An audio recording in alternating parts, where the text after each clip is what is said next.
speaker for this morning. Of course, saving the best for last. An architect and an urban designer. And as I mentioned earlier, she's been in Hong Kong from 1993 up to now.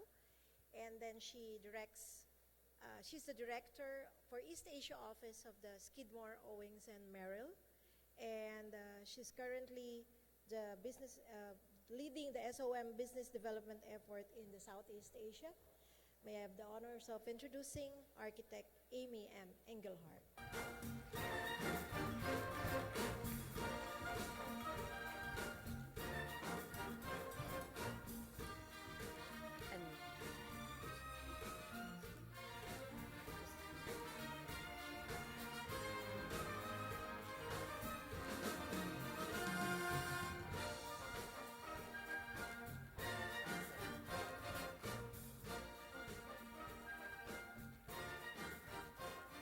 Thank you. Good morning. It's a pleasure to be here, and I'm honored to be invited to speak with you today. I have way too many slides, as usual, so I'm going to go pretty quick and probably skip a few slides in order to wrap up so we can have a better roundtable discussion with my colleagues who have already presented and get you to lunch. So let me begin. My name's Amy Engelhart. I'm an architect and urban designer. I'm based out of Hong Kong. I've been living and working in Hong Kong for 23 years, working with SOM, both on architecture projects and urban design projects, China and Southeast Asia. So, the projects I'm going to show today are focused on a range of projects I've done with the firm across the region. And while SOM is often thought of in terms of tall buildings and iconic skyscrapers, that's not what I'm going to talk about today. I'd much rather talk to you about urbanism and the work that our city design practice group is doing, and SOM's commitment to working with our clients and working in all the cities we are involved in on the future growth of cities, and just share with you some of the principles of our city design practice group and some of the work that we've done within these cities. Our city design practice group is about, SOM is about 1,000 people globally, and our city design practice group is about 100 people. So and this group is working in, as you can see from the map, cities around the world. There's a few more that aren't on here.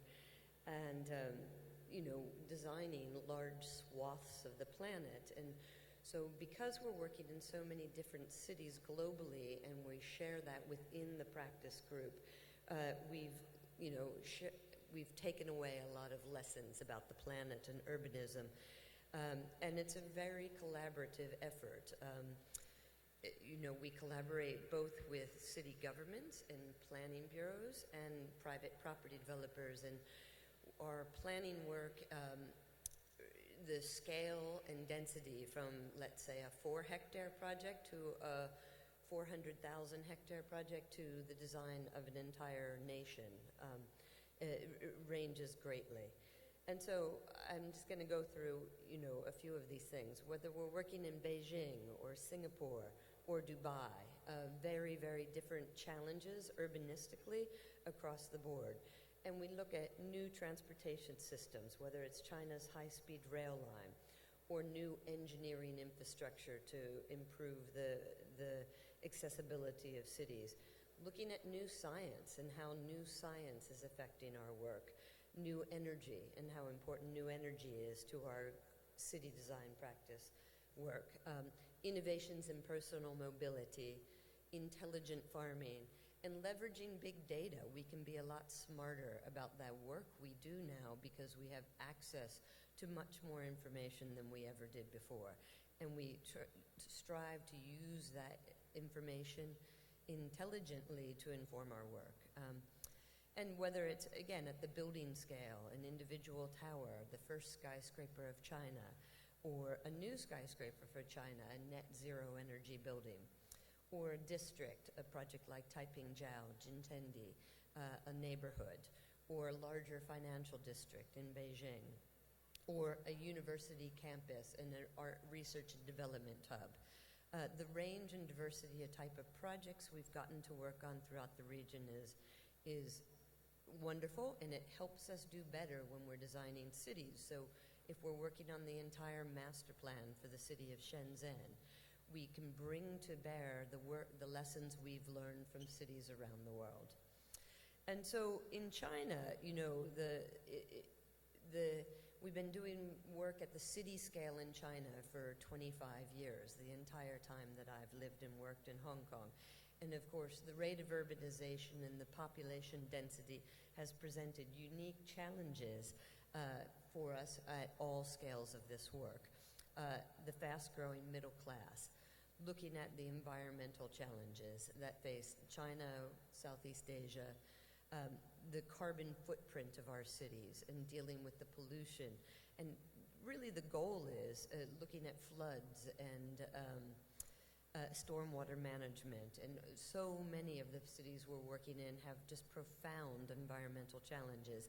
And of course the goal is, how do we create more livable cities? And so in China, their new national urban plan has come to bear on a lot of our work. Is, you know, how do we make more compact urban environments, ecological conservation, natural and cultural preservation, agricultural challenges being very key, making more livable, people-oriented cities, and transitioning from, you know, fast-paced, just all about making money and driving the economy, to creating a better quality of life in the cities.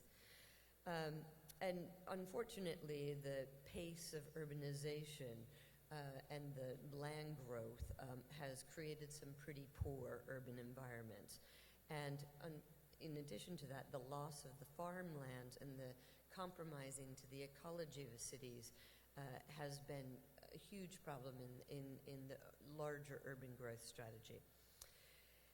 I'm going to skip a few here and move on to some projects. So for SOM, when we approach a new urban design and planning project, we try to view it through consistent lenses: livability, economy, ecology, food, mobility, waste, water, resiliency, and energy. And every single project we work on at the urban scale, we go through these topics and these challenges to make sure that the work is coming together holistically. And so,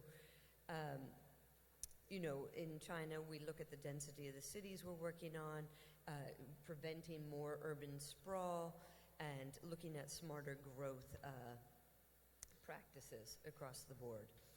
And so we, you know, whether, again, we're working at the urban scale on the periphery of the city of Beijing and the connectivity of the rail system. So the first principle we'll talk about is leveraging high-capacity transit. And of course, the cities can't be served by the automobile only. The love affair with the car and the need to bring transit into all of our cities is essential. And the multimodal connectivity of the city. And of course, my hometown, Hong Kong, I'm very spoiled in Hong Kong because we have fantastic accessibility and fantastic public transportation, and urban growth and density is very specifically linked to the transit nodes. But that's not what we're seeing everywhere, where land use planning and transportation planning are so integrally linked. So we did a master plan we've been working on for quite a number of years in Tianjin, the Binhai Peninsula. And this is the Beijing center, and it used to take about 4 hours to drive from Beijing to Tianjin and Tanggu on the coast. And now, of course, you can do it in about 40 minutes on high transportation on the high-speed rail line. You can actually get from, you know, the west side of Beijing to Tanggu faster than you can get from the west side of Beijing to the east side of Beijing. So it opens up an opportunity for Tianjin and Tanggu to be literally a decentralized CBD with a very specific relationship to Beijing. And when we began the master plan, the government wanted to leave the high-speed rail lines, the end of the line, sort of out further on the periphery of the city. And we said, no, it really needs to come right downtown to the center of the city. The rail hub needs to be the town center, the high-speed rail line. And so bringing that down to the center of the city, like, Grand Central Station in New York or Victoria Station in London, it is the center of commerce, and within the highest density part of the master plan is really around that rail hub. So this area was an old industrial land. It had a lot of environmental problems, still does, in terms of the remediation of the industrial land, cleaning it up, tearing down the old abandoned industrial infrastructure, dealing with floodlands, and the like. But from that high-speed rail line, we worked on a master plan, again, where you link urban density, urban form, related to the public transportation network, and connect the high-speed rail line system into a more localized network to tie the city together. And, in China, they have the luxury of literally by designing the entire city. There was nothing here. We could design the urban design guidelines and principles for every single site within the city and predetermine where the density is. And look for a variety of diversity. Keep the river in the public realm for two reasons: as an amenity to make a very livable city, to offer public open space, but also to provide the city with resiliency for the major storm events, flooding events. And so make it really a waterfront city where the public realm is accessible.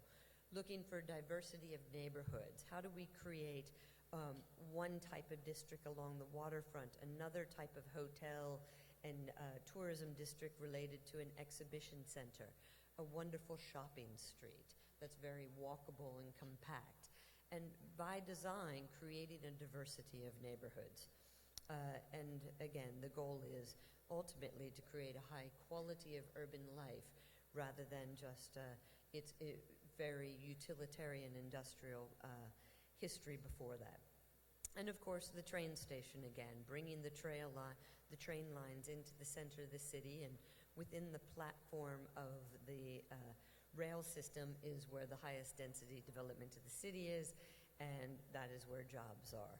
And we've been quite spoiled again in China because the speed at which things happen, this is what we had, and this is where we are.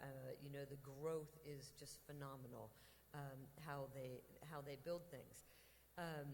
And of course, there's other neighborhoods, is looking at that transit-oriented design again and putting density very specifically related in a multinodal city. This is Guangzhou Baiyatan. So this was a master plan for 35 square kilometers of the city of Guangzhou.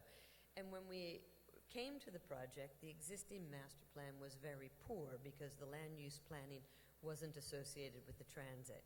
And so we looked at these neighborhoods, what we call the 5-minute walking radius within each transit hub, and replanned the city and the density, the land use planning along those transit hubs, again, to create a variety of neighborhoods and a variety of residential communities and a new CBD as part of the future growth of Guangzhou. And, the city form, the mountains, as it will, the ups and downs, again, is 100% linked to the transit hub. So transit hub density, lower density, and up and down the scale of the city goes. This was an old shipyard which had a lot of industrial contamination, which would take many years to repair itself. So treating it, giving it time to heal, and in the meantime, offering a great urban park for the city here. But again, at the bigger city scale, transit, land use planning, density, and making sure we work with the city on smart growth that isn't dependent on the car.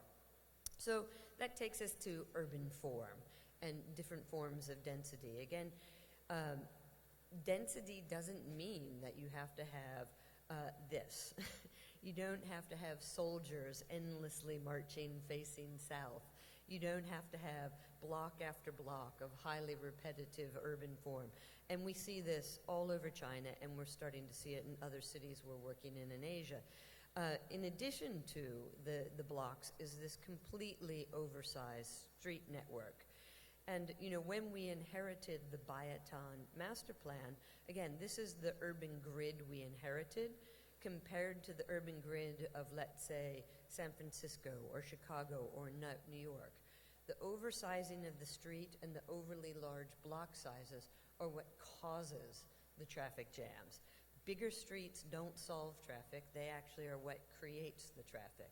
And so when we came to the Bayatan master plan, it was to introduce a finer grain of network into the city, to give more walkable streets, to give more human-scaled urban environment, to not build this. You know, these were built with the best laid plans, supposedly to address traffic, but they're actually what created so many of the problems. And so, you know, if you take role models in terms of the density and livability index, and you get some pretty great cities, Singapore, Hong Kong, London, that, you know, within the livability index, creating a high quality of urban life and a great density and a great connectivity strategy, and work from there. And so, you know, when in China they wrote a lot of urban planning rules that were written with the best intention for sustainability in mind. Don't do too much plot coverage, provide enough stormwater management space, provide open space. But what you ended up getting again were these large city blocks with a very fragmented open space network. And so we've been working with the planning bureaus in many of the cities on rethinking the open space network and how to use open space intelligently to get more mileage out of it, to create better amenities for the cities where we're designing. And of course, better accessibility to the natural ecosystems. Again, my hometown of Hong Kong, we're very spoiled. I hike in the mountains all the time. Within minutes of being in the center of the city, you can be on a beautiful beach, on a beautiful mountain. But other cities, it's just too hard to get to Mother Nature. And so working with within the larger vision of the city on access to the ecosystems. So in the Beijing CBD expansion, a master plan we've been working on for a while, the CBD is on the third ring road on the east side of Beijing. And you know, all the urban growth, whether it's CCTV or China World Trade, is along this third ring road. And the challenge we were given was to design a more mixed-use CBD that was 24-hour livable CBD. So not just business, but, you know, work, play, university, schools, community amenities, hospitals, to expand the urban core of Beijing. And so this is the area we're working on here on the east. And again, integrating it with the existing urban fabric and making sure the connectivity with the rail system and with the open space network, and most importantly with the ecology, and helping clean up the water systems and use those water systems as an important amenity for the city. Transit-based planning, density along the airport network, and connecting to the more regional transportation planning network.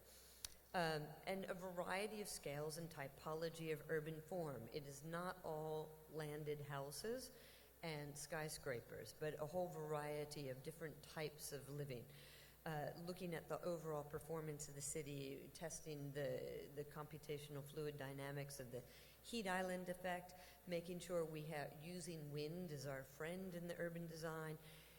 And of course, the goal is to reduce the carbon footprint of the city. Conserve water, waste recycling, and an integrated network. And again, whether it was the design guidelines we're working on for some of the smaller, lower density blocks to the urban core, the highest density blocks, and making sure they all work together to create places where people can live and work in a compact area. So to switch scales, one of the projects I've worked on for almost 20 years in Asia is in Vietnam. And the project is called Saigon South, Phu My Hung. And SOM began this project nearly 20 years ago now. And it was really within Ho Chi Minh City, District 7, so the historic core of the city is up here in District 1. And it was part of an incentive for the new ring road serving the city. The rate of urbanization of Ho Chi Minh is incredibly fast-paced. It went from 1 million people to a greater metropolitan region of 7, 8, 9 million people unbelievably quickly. And of course, this isn't a river delta, so this entire river network is very prone to flooding. All this river network is tidal.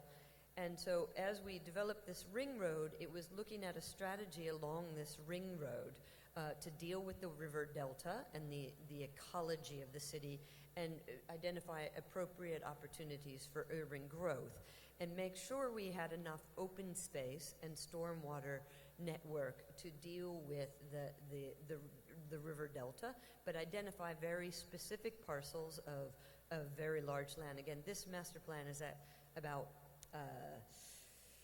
4,000 hectares. It's huge. But to break it down into very identifiable pieces. So once we finished the master plan for the entire district, we went on to do a very detailed master plan for one piece of it, which has become known as Fumihung. And of course, again, this is 20 years ago, and our client is Taiwanese by heritage, and everybody thought, who is this crazy Taiwanese family who wants to build a new town in a swamp? And everybody thought they would fail. But over the last 20 years, what we've seen happen is this client persevered. They invested in the infrastructure, they believed in the vision of the master plan. Once again, the river remains in the public realm. They didn't privatize the river. So we have schools, hospitals, open space all along the river. And then we developed an urban grid with a whole variety and hierarchy of streets. One of my favorite neighborhoods in Fumihung is this one back here. The streets are only 4 meters wide. They don't need to be any wider. We have a hierarchy of streets. We have a commercial boulevard with higher density housing. But we have a whole variety of scales of neighborhoods and streets and a whole variety of housing form. So it's not, we have landed houses and skyscrapers, which is a problem we see happening all over China and Southeast Asia. It actually embodies a whole range of urban form and typologies of housing. So we have buildings that, again, we do have individual houses, we have townhouses, we have tube houses, we have quadruplexes, we have duplexes, we have 6-story buildings, 8-story buildings, 10-story housing, 20-story housing, an entire range of density and urban typology. And what it does is it creates a diversity. So there's a housing type for the lower economic classes that has, housing types for public housing and low-income housing, all the way to the most luxury housing in Vietnam, and every type in between. And it's that diversity. So, of course, this is what's happened over the last 20 years is we now have a skyline. They persevered through bad economic times. They continued to invest and build on an incremental growth strategy. And, the variety, again, of housing typology and communities is what makes it a very rich urban environment. Again, we have, every scale of building imaginable. And so that diversity of and architectural diversity and economic diversity creates a very vibrant district.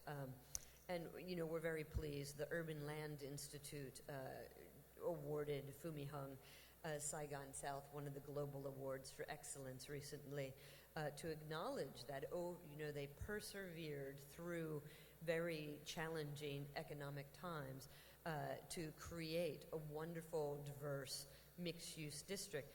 And again, schools, hospitals, clinics, bicycle paths, pocket parks, walkable streets, all different scales of retail, and again, a responsiveness to the ecology to deal with the stormwater network and the like. And of course, I'm going to go quickly through some of this.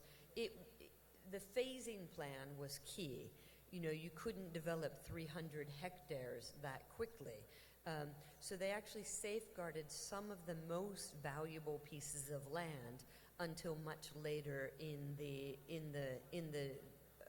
build out of the master plan. So, of course, this area, which is known as the Crescent, came much later in the phasing strategy. It wasn't 2006, 2010.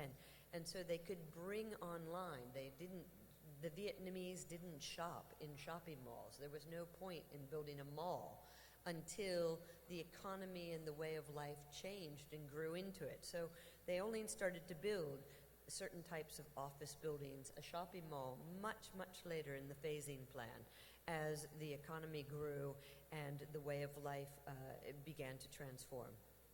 So quite a great example. So I'll switch scales a little bit and go down to the building scale. This is Tokyo Midtown.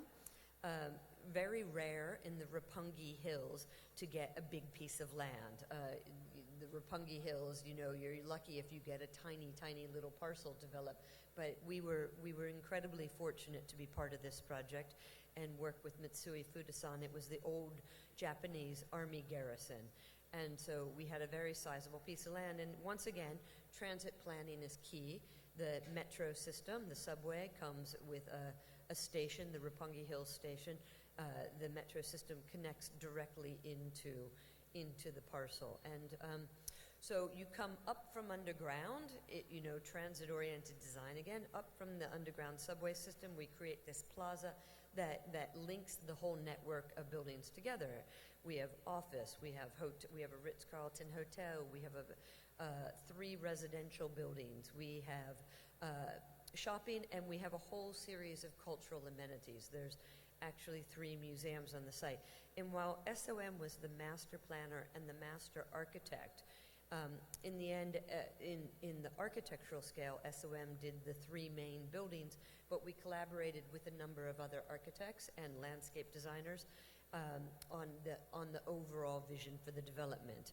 And so, rather than spreading the buildings out around the whole site, we consolidated the GFA and the buildings in a compact network on the site so that we could give back to the community some desperately needed open space and a wonderful public park. So compact, mixed use, walkable, and connected to transit. And while the building of Tokyo Midtown was the tallest building in Tokyo for the last 10 years, nobody ever thought about it sort of as, I'm going to the tallest building in Tokyo. What was memorable and wonderful about Tokyo Midtown as a destination is the public realm experience at grade, the access to the museums, the wonderful tree-lined streets, the public plazas, and the retail. I was there on a Sunday morning recently and saw this, several hundred people doing yoga on the lawn on a Sunday morning. And that's why people come to Tokyo Midtown, is really that public realm experience. And of course, the museums, the Suntory Museum, the 2121 design, it wasn't just about creating yet another shopping mall, but to give other amenities to make it a destination as well. And a real public art and sculpture project that throughout the whole master plan and throughout the all the buildings, is that we have, public realm art, sculpture to animate the city space. And so, again, I need a new photo. This one's a little old. The trees are all much taller now. But again, keeping the development compact so that we can preserve some much needed open space in a part of Tokyo that didn't have much public realm space left. Similarly, in Singapore right now, we're working on Tanjong Pagar. It's under construction at the moment. It's I think the superstructure is about this high right now. And so, again, very mixed use. We have office, hotel, residential, retail, a connection to the MRT, and a major public park. and very challenging in Singapore. How do we reconcile the needs of a grade A office building which is a very taut and highly efficient envelope, with the needs of a very porous and crenellated open air residential project, and combining these into a mixed-use tower.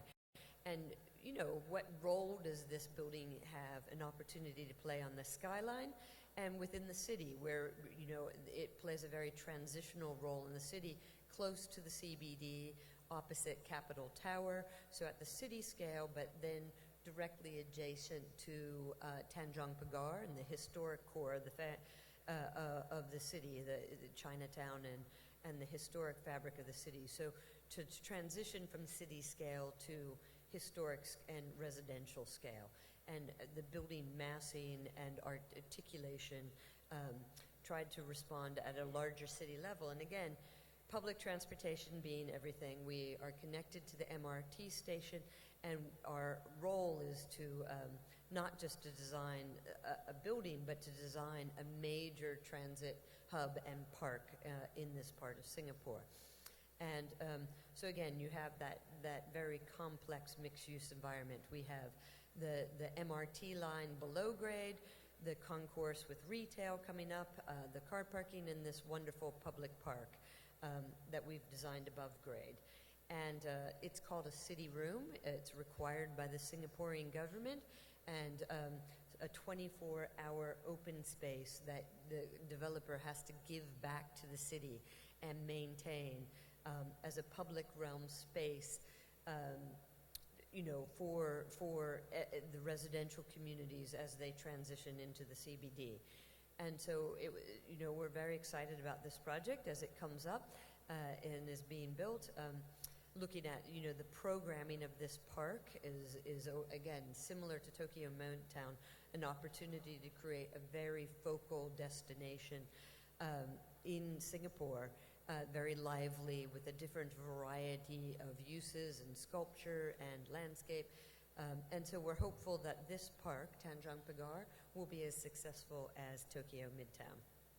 So next is just another principle, is talk a little bit about the historic conservation and ecology.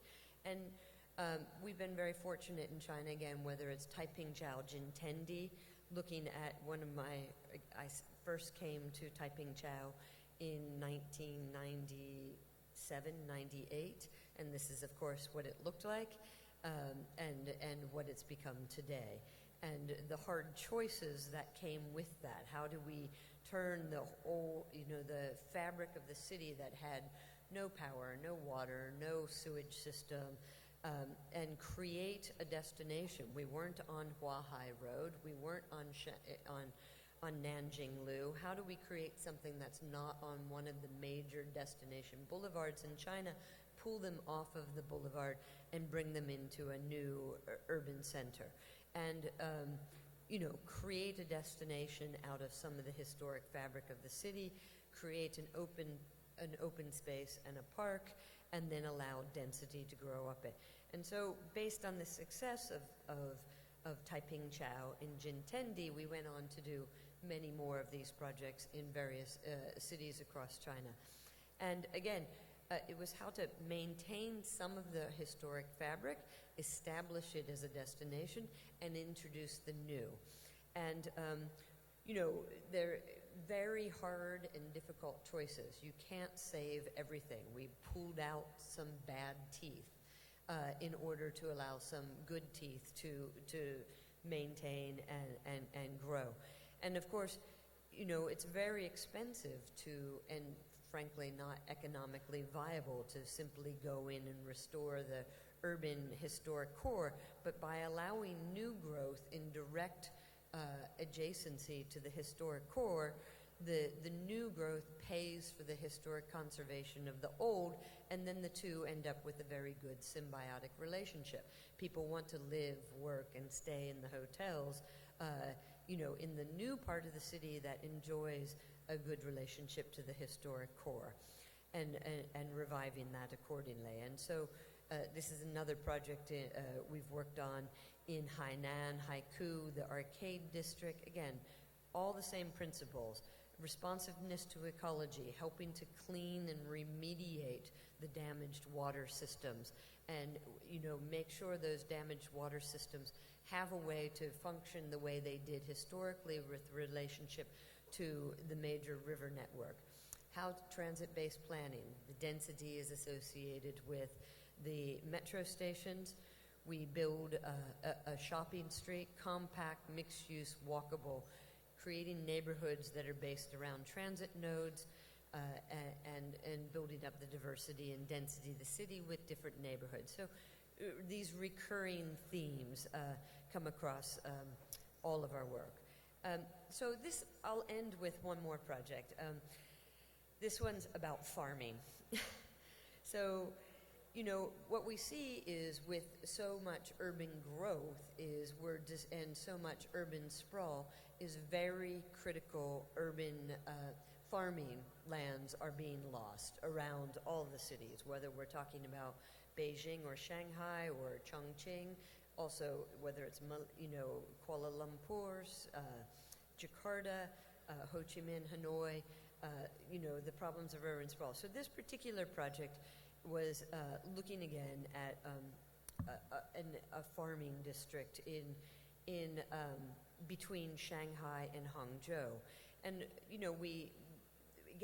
going back to China's national plan is how do we create density of our cities, but how do we make them sustainable, and how do we provide food sources close enough to the city so that we have a viable sustainable way to feed these high-density cities and, of course, prevent more urban sprawl.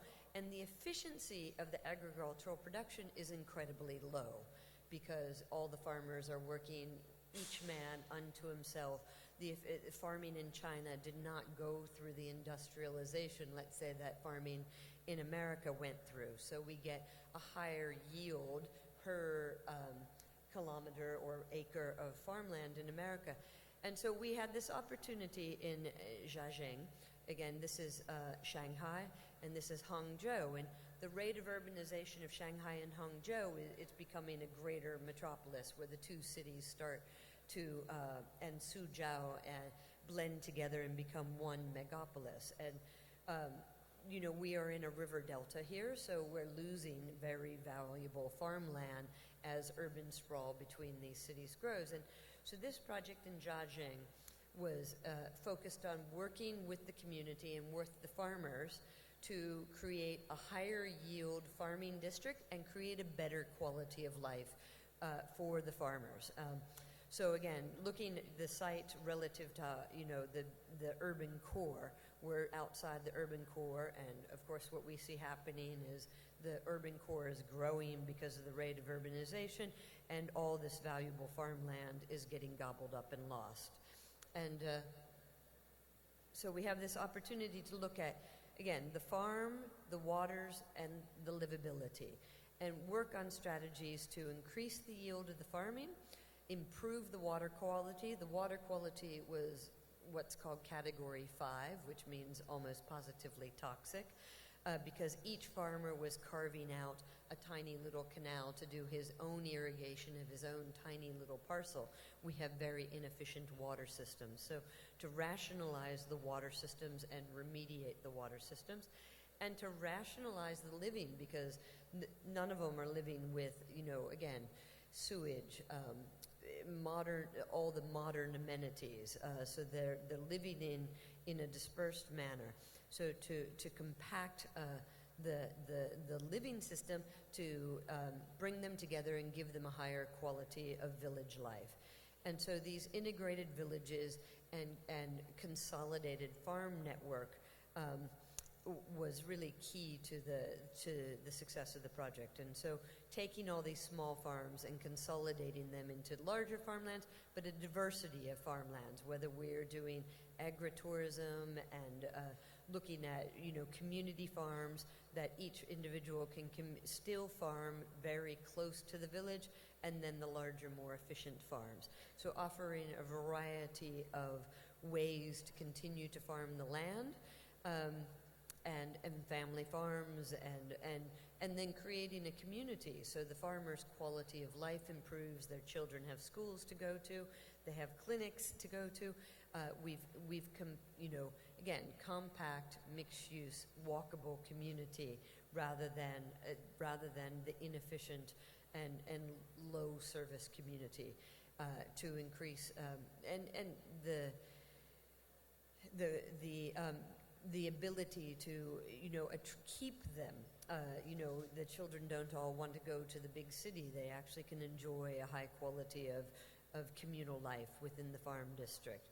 And again, that restoring the remediation of the water quality of the whole community. And so this has been a great project, a real urban model for the future growth, and again, feeding our cities, making sure we aren't just doing urban sprawl, that we actually have a way to feed our cities. And the goal is, again, the whole macro system of the ecology of the community comes together in a more holistic form. So, one village, 37,000 inhabitants, about 1,100 hectares of land, 500 organic farms, 100 ecotourism farms, 4 wetlands, 3 parklands, and you're just we're just a half an hour from Shanghai and Hangzhou, so that again you're creating this very healthy farming and village environment within right outside the major cities. And so, just in conclusion, some of our lessons learned is, looking at the larger urban scale of ecology, architecture, infrastructure, economy, and culture, and going back to basics in our planning of the bigger picture of making sure the ecology and the infrastructure and architecture, it's not just about accommodating people, but it's about accommodating them with a higher quality of urban life. Transit-based development, compact, mixed-use, walkable, land use planning associated with transport systems.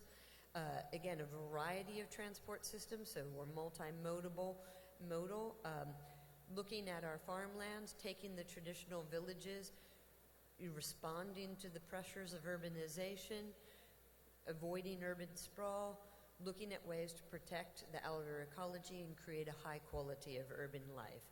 And of course, transitioning, I didn't talk too much today about energy, other case studies we could have used, but improving our carbon footprint, moving away from the use of fossil fuels, and looking at the whole energy network of the city. So thank you for allowing me time to share a few projects with you.